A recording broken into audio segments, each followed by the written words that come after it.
Hello दोस्तों, welcome to my channel. आज मैं इस वीडियो में लाया हूँ कंसेप्ट ऑफ सेकुलराइजेशन, जिसे हम हिंदी में कहते हैं धर्मनिरपेक्षीकरण। इस वीडियो में हम जानेंगे कि सेकुलराइजेशन होता क्या है, उसकी डेफिनेशन क्या है, उसकी कॉजेज़ क्या है और उसके इम्पैक्ट क्या है। तो चलिए चलते हैं, पहले जानते हैं कि सेकुलराइजेशन है क्या, थोड़ी सी उसकी हिस्ट्री के बारे में जान लेते हैं। जो टर्म है सेकुलर, वो डिराइव हुई है लैटिन वर्ड सेकुलम से। इसका मतलब क्या होता है कि प्रेजेंट जनरेशन। तो जो वर्ड है वो सेकुलर, वो ग्रेजुअली एसोसिएटेड किससे, जो प्रोसेस है हमारा सेकुलराइजेशन का, उससे। ठीक है। और ये सबसे पहले कहाँ यूज़ की गई थी? ये सबसे पहले यूज़ की गई थी यूरोप में। और क्यों? ये डिस्क्राइब करने के लिए यूज़ की गई थी कि transfer of territories within the jurisdiction of church to the domain of state. मतलब जो भी टेरिटरीज चर्च के अंडर में आती थी उसे स्टेट पे ट्रांसफ़र करना, ये था। जब ये प्रोसेस हुआ था यूरोप में, तब इस वर्ड का सबसे पहली बार यूज़ किया गया था। इसका मतलब क्या है कि जो सबसे पहले सेक्रेड कंसीडर किया गया था और जो चर्च के कंट्रोल में था, वो अब सेकुलर अथॉरिटी के स्टेट में के अंडर में आ गया है।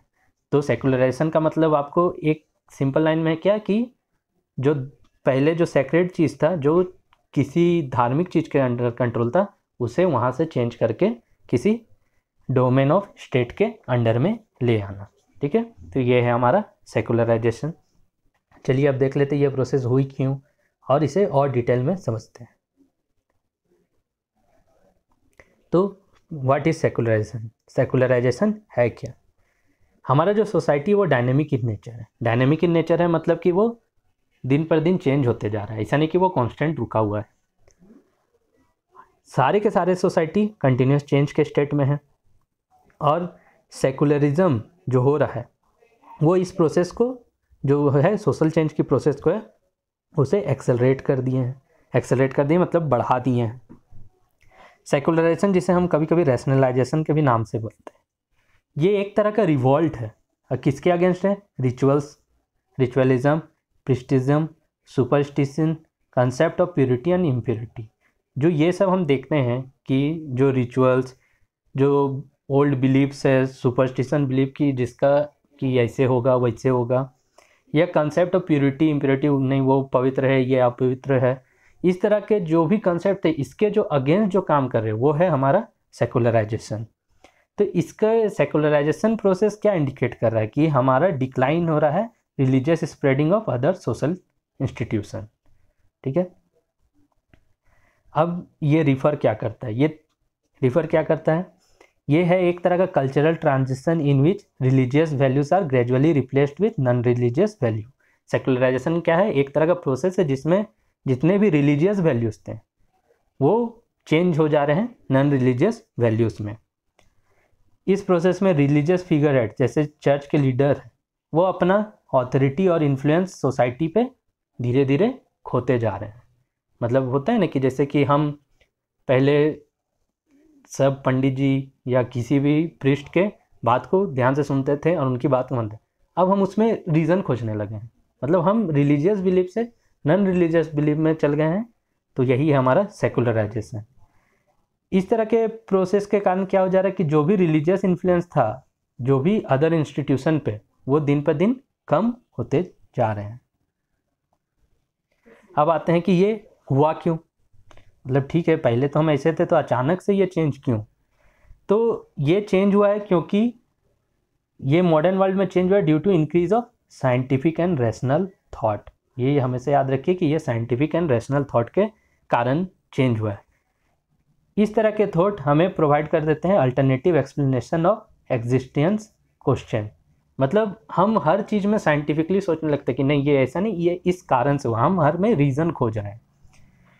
तो पॉजिटिविस्ट जो है वो उन्होंने आर्ग्यू किया था कि जो साइंटिफिक और रैशनल थॉट है वो alternative metanarrative by explaining the function and phenomena of the world. इसे हम एक एग्जांपल से देखते हैं कि जैसे पहले जब कि कोई बीमार पड़ता था तो हम क्या बोलते थे कि एक ट्रेडिशनल रिलीजन में जब होता था तो हम बोलते थे कि नहीं, उसे पनिश किया गया है। लेकिन जब से हम साइंटिफिक एंड मेडिकल नॉलेज के टर्म में इसे करते हैं तो हम जाने कि नहीं ये जो डिसीज़ हुआ है वो क्यों हुआ है, क्योंकि पॉवर्टी है और लैक ऑफ एजुकेशन के कारण हम उस तरह के बिलीव को मानते थे। तो देखिए मतलब जो पहले हम डायरेक्ट कि हाँ भगवान ने पनिश किया है ये मानते थे, आज उसी को हम एक साइंटिफिक वे में सोचते हैं और हमें पता चलता है कि नहीं, यहाँ तो हम पॉवर्टी के कारण हमें डिजीज़ हो रहा है या अनहाइजेनिक खाने के कारण या किसी भी चीज़ के कारण। तो ये रीज़न था कि सेकुलराइजेशन आया।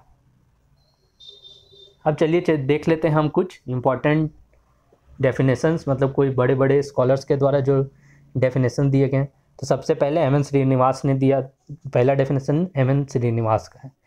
तो उन्होंने कहा the term secularization implies that what was previously regarded as religious, जो पहले रिलीजियस माना गया था, is now ceasing to be such, and also implies the process of differentiation which result the various aspect of socio economic, political, legal, moral becoming increasing discrete to each other, जिसके कारण हम हर क्षेत्र को divide करके अलग अलग देख सक रहे हैं।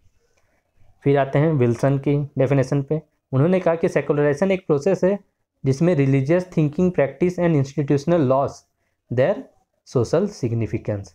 जो रिलीजियस थिंकिंग है, प्रैक्टिसेस थी या इंस्टीट्यूशन थी, रिलीजियस इंस्टीट्यूशन, वो अपना सोशल सिग्निफिकेंस धीरे धीरे खो दे रहे हैं। सेकुलराइजेशन का मतलब होता है कि process by which sectors of societies are remove from the domination of religious institution and symbols. और ये डेफिनेशन किसके द्वारा दिया गया था? ये डेफिनेशन बर्जर के द्वारा दिया गया था। अब चलिए हम चलते हैं कि सेकुलराइजेशन के दो इम्पॉर्टेंट कंपोनेंट्स होते हैं, जिसमें से पहला है डीसेक्युलराइजेशन और दूसरा होता है हमारा रैशनलाइजेशन। तो सबसे पहले देखते हैं कि डीसेक्युलराइजेशन क्या है। तो सबसे पहला है desecularization of the attitude towards person और थिंग्स। ये एक ऐसा प्रोसेस है जिसमें no extreme religious symbolism for the integration of the society in which an understanding of human being is no longer stated primarily in religious term। Desacralization का मतलब है कि अब किसी का थॉट रिलीजियस टर्म के ही बिहाफ में नहीं रह गया है, वो वहाँ से एक्सपेंड कर दिया। अब ऐसा नहीं कि हम किसी ह्यूमन को रिलीजियस टर्म में समझते हैं, अब हम उसे साइंटिफिक वे में समझने लगे हैं। दूसरा है हमारा रैशनलाइजेशन। ये क्या है? हमारा जो है कि हम सुपर नेचुरल से रैशनल एक्सप्लेनेशन के तरफ जो बढ़ रहे हैं उसे हम बोलते हैं रैशनलाइजेशन। इसका मतलब हमारा थॉट्स का रैशनलाइजेशन हो रहा है। The withholding of emotional participation in thinking about the world. Rationalization क्या इम्प्लाइज करता है कि एक cognitive attitude relative free from emotion और use of logic rather than emotional symbolization to organize thought. यहाँ पे हम क्या कर रहे हैं कि हम इमोशन फ्री हो जा रहे हैं और हम एक लॉजिक पे बिलीव करते हैं ज़्यादातर, ना कि इमोशनल हम अटैच होकर कि हाँ ये इस तरह से हो जाएगा, हम लॉजिकली उसे अरेंज करते हैं। तो ये दो इंपॉर्टेंट कंपोनेंट्स हैं हमारे सेकुलराइजेशन के, डीसेकुलराइजेशन और रैशनलाइजेशन। ठीक है, अब चलिए चलते हैं हमारे कॉजेस पे कि सेकुलराइजेशन के क्या क्या कारण हैं। तो सबसे पहला है हमारा मॉडर्न एजुकेशन। इस मॉडर्न एजुकेशन के कारण हमारे पास वेस्टर्न कल्चर आ गए हैं और ये इंडियन कल्चर को डिमिनिश कर दिए। ठीक है, जैसे जैसे ब्रिटिशर आए उनके साथ सेकुलराइजेशन का प्रोसेस भी आता गया, क्योंकि मॉडर्न एजुकेशन हमें इनकरेज किसके तरफ किए? Scientific attitudes word problem. हम जैसे यूथ क्या करते हैं कि हम साइंटिफिक एक्सप्लेनेशन किसी भी चीज़ पे खोजते हैं। जितना भी हमारे ट्रेडिशनल बिलीफ थे हम उसमें एक साइंटिफिक एक्सप्लेनेशन खोजने लगे हैं। तो ये मॉडर्न एजुकेशन हमारा इम्पॉर्टेंट है कारण सेकुलराइजेशन का। सेकंड है कि development of means of transport and communication. और ये आपको पता है कि means of transport and communication बढ़ गई है, तो इससे क्या हो रहा है कि हम लोगों के साथ मिक्स हो पा रहे हैं, जिसके कारण जो हमारे बीच में मिसअंडरस्टैंडिंग थी वो धीरे धीरे ख़त्म हो जा रही है और हमारे अंदर लिबरल आइडियाज़ बढ़ते जा रहे हैं, जिसके कारण कास्ट सिस्टम की जो प्रथा थी वो घट जा रही है और हम लोग जो अनटचेबिलिटी ये सब है वो सब में चेंजेस आते जा रही है, क्योंकि हम लोगों से मिल रहे हैं तो हमारे सोचने का नज़रिया भी चेंज हो रहा है। थर्ड कारण है रिलीजियस एंड सोशल मूवमेंट्स, बहुत सारे लीडर्स के द्वारा किए गए थे इंडिया में, जिसके कारण जो हमारा प्रोसेस है सेकुलराइजेशन का वो बढ़ता गया। जैसे राजा राम मोहन राय के द्वारा किया गया, फिर स्वामी विवेकानंद, महात्मा गांधी, इन सब के द्वारा कुछ ना कुछ किया गया। राजा राम मोहन राय के द्वारा भी बहुत चीज़ किया गया, महात्मा गांधी ने भी बहुत काम किया, जिसके कारण भी हम एक दूसरे से मिल के और हमारे बीच में जो बहुत सारी गलतफहमियां थे वो धीरे धीरे दूर हुई। चौथा है अर्बनाइजेशन। अर्बनाइजेशन मतलब कि सेकुलराइजेशन जो है वो अक्सर मेनली हम लोग देखें कहाँ पे, अर्बन एरियाज़ में। गांव से ज़्यादा तो हम अर्बन एरियाज़ में ये चीज़ देखते हैं ना कि हम साइंटिफिक थॉट पे ज़्यादा बिलीव करते हैं, ना कि रिलीजियस टर्म में। तो अर्बनाइजेशन जो है, और अब धीरे धीरे गांव अर्बन की तरफ बढ़ते जा रही है, तो अर्बनाइजेशन प्रोसेस जो हो रहा है जिसके कारण वो इनकरेज कर दिए प्रोसेस ऑफ सेकुलराइजेशन को। हमारा फिफ्थ है जो कॉज है हमारा सेकुलराइजेशन का, वो है हमारा इंडियन कॉन्स्टिट्यूशन। क्योंकि इंडियन कॉन्स्टिट्यूशन भी इस प्रोसेस को बहुत एक्सेलरेट की है, क्योंकि प्रीएम्बल में अमेंडमेंट हुए हैं, ठीक है, जिसके कारण हम सेकुलर रिपब्लिक हो चुके हैं। हर सिटीजन को इक्वल राइट्स मिल गया है और हम discrimination on based of caste, colour, creed ये नहीं कर सकते। आर्टिकल 27 से 30 ये हमें फ्रीडम ऑफ रिलीजन दे देता है, जिसके कारण इंडिया एक सेकुलर स्टेट है। इस कारण हम बोल सकते हैं कि इंडियन कॉन्स्टिट्यूशन का भी एक नोटेबल कंट्रीब्यूशन है सेकुलराइजेशन ऑफ इंडियन लाइफ की। और सिक्स्थ है हमारा वेस्टर्न कल्चर। हम धीरे धीरे वेस्टर्न कल्चर की ओर जाते जा रहे हैं, और ये क्या कर रहा है, ये मटेरियलिज्म, इंडिविजुअलिज्म, सेंसुअलिज्म, नॉन रिलीजनिज्म को ज़्यादा इम्फेसिस दे रहे हैं, ठीक है। ये इन्फ्लुएंस किए हैं हमारे आउटलुक एंड फैमिली रिलेशंस को भी, क्योंकि इन्हीं के कारण तो आजकल जॉइंट फैमिली कम दिखने मिल रहे हैं, सिंगल फैमिलीज ज़्यादा दिख रहे हैं। बहुत सारे मतलब डाइवोर्स की प्रथा दिखने लगी है। और religion does not now solemnly determine their economic pursuits and matter regarding to marriage, education, sex and family life। Western culture के कारण ही रिलीजन का भी इसमें marriage, education, sex and family life पे इम्फेसिस कम होते गया है, ठीक है। तो ये भी एक कॉज है सेकुलराइजेशन की। अब आते हैं, ये तो हो गए सारे कॉजेस कि क्यों सेकुलराइजेशन हुआ, क्या क्या थे। Modern education, means of transport and communication development, social and religious reform movements, urbanization, our Indian constitution and western culture। अब आते हैं कि इनका इम्पैक्ट क्या पड़ा। ये तो हो गया कि वो तो थे कारण, हम पहले जाने कि सेकुलराइजेशन होता क्या है, क्यों आया, फिर हमने कुछ स्कॉलर्स के डेफिनेशन देखें। अब हम देख रहे हैं, फिर देखेंगे कि इसका प्रभाव क्या पड़ा। तो सबसे पहला प्रभाव कि modern family is secular in attitude. आज के जो भी मॉडर्न फैमिली हम जिसे कहते हैं वो सेकुलर होते हैं एटीट्यूड में। जैसे आजकल अर्ली प्रेयर जो सुबह उठ के पहले सारे फैमिली मेम्बर्स मिल के करते थे, वो कम देखने को मिला है। योगा भी कम देखने को मिल रहा है मॉडर्न फैमिली में। मैरिज में जो है सिविल कॉन्ट्रैक्ट में ज़्यादा होते हैं, ना कि रिलीजियस सैक्रामेंट में, मतलब कोर्ट में जाके कोर्ट मैरिज होने लगे हैं, नहीं तो पहले पूर्व विधि विधान से मैरिज भी की जाती थी। तो ये एक इम्पैक्ट है हमारे फैमिली सिस्टम पे, जो मैंने आपको कहा था कि अब जॉइंट फैमिली सिस्टम दिखने को ही नहीं मिल रहे। दूसरा है कि जो अथॉरिटी थे रिलीजन के over condition of marriage and divorce, उनका वो धीरे धीरे घट गए हैं। इसका मतलब कि क्या हुआ कि इंटर रिलीजियस मैरिज बढ़ गए हैं। एजुकेटेड यूथ क्या कर रहे हैं, साइंटिफिक एक्सप्लेनेशन खोज रहे हैं हर रिचुअल्स में कि नहीं ये क्यों, इसके जगह तो हम ऐसे कर लेते हैं, क्यों इतने विधि विधान से करना, हम जाके कोर्ट मैरिज कर लेते हैं। तो ये भी एक इम्पैक्ट है सेकुलराइजेशन का। थर्ड है कि position of girls and women have change. और ये बहुत अच्छा बात है कि जो हमने देखा कि हमारे इंडियन विलेज में या पहले के टाइम में गर्ल्स और वुमेन की पोजीशन बहुत नीचे थी, उनके पोजीशन में चेंजेस आया। और ये सेकुलराइजेशन के कारण एक बहुत अच्छा पहल है कि पहले तो उन्हें घर से बाहर नहीं निकलने दिया जाता था, क्योंकि हमारा सोसाइटी कैसा था, मेल डोमिनेटेड। आज भी कई जगह है कि मेल डोमिनेटेड सोसाइटी ही माना जाता है, पर ऐसा नहीं है। लेकिन सेकुलरिज्म जो है वो आइडियाज़ क्या क्या, इक्वलिटी और लिबर्टी का लाया। अब गर्ल्स भी कैरियर्स में अपना कैरियर बना सकती है। आजकल देखा जा रहा है कि हर जगह गर्ल्स के लिए सीट रिजर्व है। इनफैक्ट हमारे जो पंचायत सिस्टम, जो हमारा पॉलिटिकल बेस है गांव का, उसमें भी 33% सीट वुमेन के लिए रिजर्व है। तो reservation of seat in every sector of women, किसी भी कॉरपोरेट सेक्टर ले लीजिए, गवर्नमेंट सेक्टर ले लीजिए, हर जगह सीट रिजर्व है वुमेन के लिए। फोर्थ है हमारा कि the taboo of society based on caste structure have been rejected by modern generation.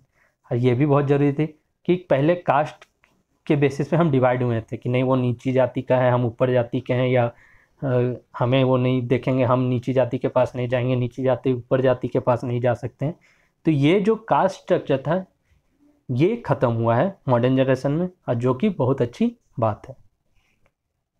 अब आते हैं फिफ्थ नंबर, क्या इम्पैक्ट है कि decline in rituals of life cycle. Rituals of life cycle मतलब क्या हुआ कि पहले जो भी हम इंडियन विलेज पढ़ते हैं उसमें हम जानते थे कि पैदा होने से पहले से लेके मरने के बाद तक हम बहुत सारे रिचुअल्स के थ्रू जाते हैं। पैदा होने से पहले माँ के लिए रिचुअल्स, पैदा होने के लिए बाद बच्चा के लिए, मतलब बहुत सारे संस्कार, जो 14 संस्कार आप जानते होंगे, मतलब 14 स्टेजेस से हम पास होते हैं, फिर मरते हैं, मरने के बाद भी रिचुअल्स, ये सारा था हमारा रिचुअल्स, जो हमें life cycle of A Hindu, mainly Hindu के ही टर्म पे डिफाइन किया गया है विलेज को। तो ये जो प्रोसेस थे, जो प्रोसेस ऑफ सेकुलराइजेशन के कारण ये जो रिचुअल्स थे ये आजकल स्ट्रिक्टली फॉलो नहीं किए जाते हैं। अब कुछ कुछ ही फॉलो किए जाते हैं। इसका मतलब क्या हो रहा है कि पीपल मूव कर जा रहे हैं सेक्रेट टू सेकुलर स्टेट। मतलब पहले हर चीज़ के लिए थे, एक स्टेप बाय स्टेप थे कि हाँ पहले बच्चा बड़ा होगा, फिर मुजुट्टी, फिर उसे पढ़ाई, फिर जाके वो मैरिज, फिर बहुत एक स्टेप के साथ वो डेथ, तब जाके वो उसे मोक्ष प्राप्त होती थी। तो ये जो सारे स्टेप्स है सेकुलरिज्म के कारण ये धीरे धीरे ख़त्म हो गए और पीपल क्या हुआ, मूव कर गए सेक्रेट से सेकुलर लाइफ के थ्रू। ये थे हमारे इम्पैक्ट ऑफ सेकुलराइजेशन। अब आते हैं कि मैंने एक पॉइंट लिया है जो अभी मॉडर्न टाइम में है, तो इसे मैं बताता हूँ कि हम बोल सकते हैं कि सेकुलराइजेशन एक वर्थी डील है, और Indian constitution secular state declare कर दिया है इंडिया को। लेकिन अगर हम पॉलिटिकल वे में इसे देखें तो ये थोड़ा सा अलग भी बहुत लोगों ने ले लिया है। It is said to find that secularism have become a ploy to discredit the rival and a strategy to win election for today leaders. अक्सर देखा गया है कि सेकुलरिज्म के कारण ही, मतलब इसे हटाने की बात की जा रही थी, मतलब कि हम जो चीज़ को हटा रहे थे सेकुलरिज्म में हमें हेल्प किया। हम तो कह रहे हैं कि हाँ हमारा देश सेकुलर स्टेट बन गया है, लेकिन हम उसी को यूज़ कर रहे हैं इलेक्शन विन करने के लिए। All political parties fair in the form of secularism लेकिन practices the worst form of religious. ठीक है, ये देखा गया है कहीं कहीं पर। और इस सारे बात को आप सीरियस ना ले कि मैं किसी पॉलिटिकल पार्टीज़ के अगेंस्ट हूँ, ऐसा कुछ नहीं है। तो इसलिए हम कह सकते हैं कि secularization has initiated the process of differentiation and change in modern India.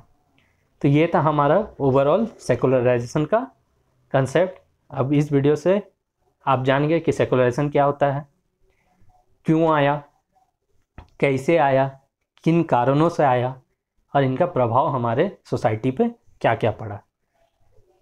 तो अगर आपको मेरा ये वीडियो से अगर आपको कुछ भी समझ आया हो या आपको कुछ भी फ़ायदा हुआ हो तो प्लीज़ इस वीडियो को लाइक करें, शेयर करें अपने दोस्तों के साथ ताकि उन्हें भी फ़ायदा हो।